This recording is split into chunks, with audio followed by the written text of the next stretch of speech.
My phone hasn't stopped buzzing since 7:02 a.m. 3 Slack pings, 2 texts from the collision truck, and 1 voice memo that just says, "Dude, goats." By 7:03, I knew. Tony Khan closed Ronda Rousey.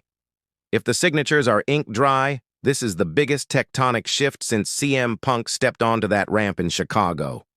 1 Olympic medal, 1 UFC belt, 2 WrestleMania main events, and now 0 ties to WWE. AEW just grabbed the most bankable female fighter on the planet. Everything, ratings, merch, perception, flips tonight. Stick with me.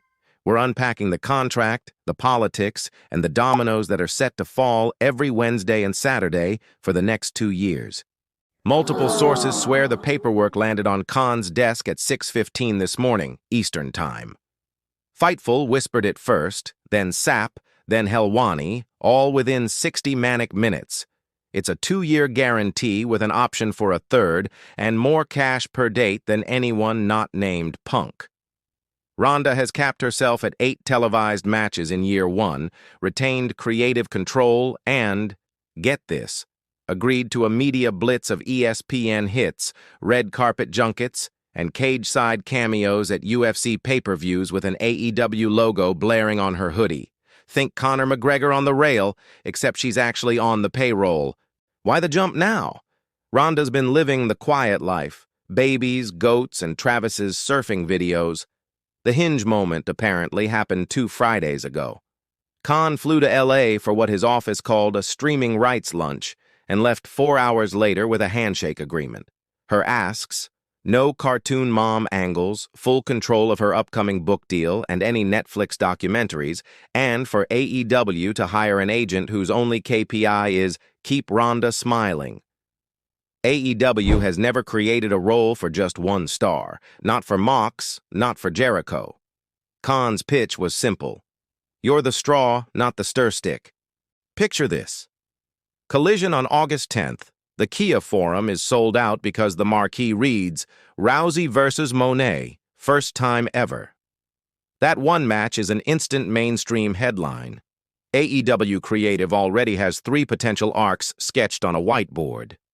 A TBS title run that culminates at Grand Slam.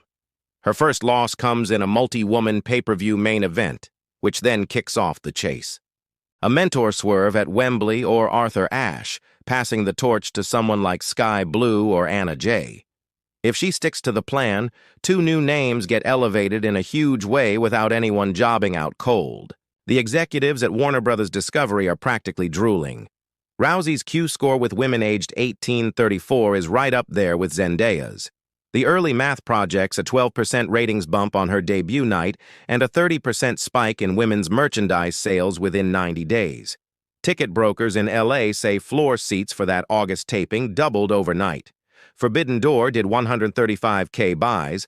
Odds makers already have Rousey versus Monet at All In, pushing 200K.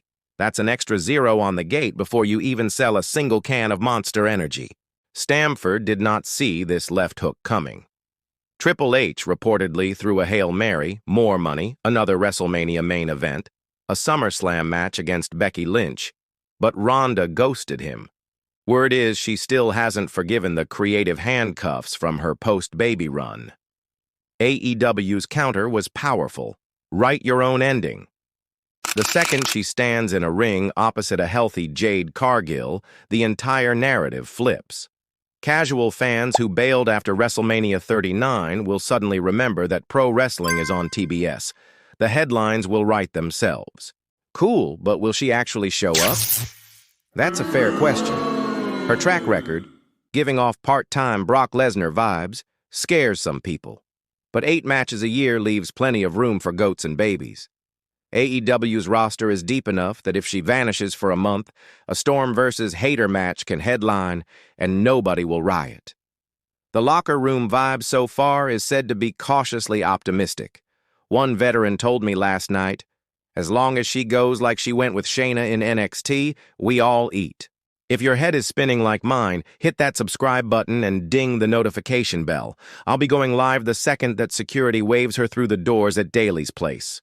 Drop your dream Rousey match in the comments below. Chris Statlander powerbombing her through a flaming table? Toni Storm in a 60-minute British rounds match? And I'll pin the wildest one to the top. Humor me for a minute. Night 1. A satellite promo from the farm, with goats chewing on an AEW logo printed on a hay bale behind her. Week 2, she makes a front row save for Thunder Rosa, flattening Marina Shafir in 30 seconds.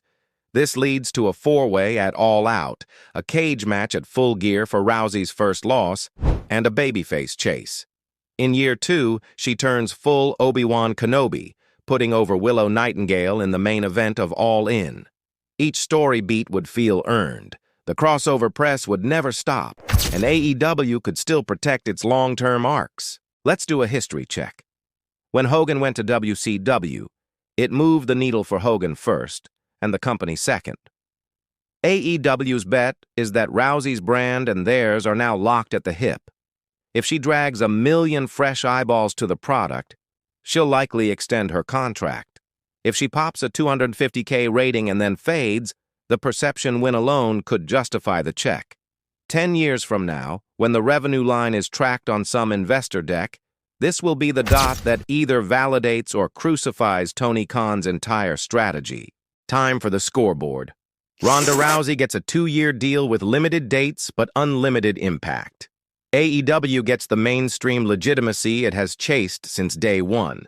The women's division gets rocket fuel, and WWE takes a PR gut punch they never saw coming. Triple H is already speed-dialing agents, and Nick Khan is red-penciling the SummerSlam card in real time. For us, the next few months are must-see TV. So tell me, does this make AEW the undisputed destination for women's wrestling, or will the part-timer stigma follow her like cheap cologne? I'll be in the comments hunting for the hottest takes. See you in the next one.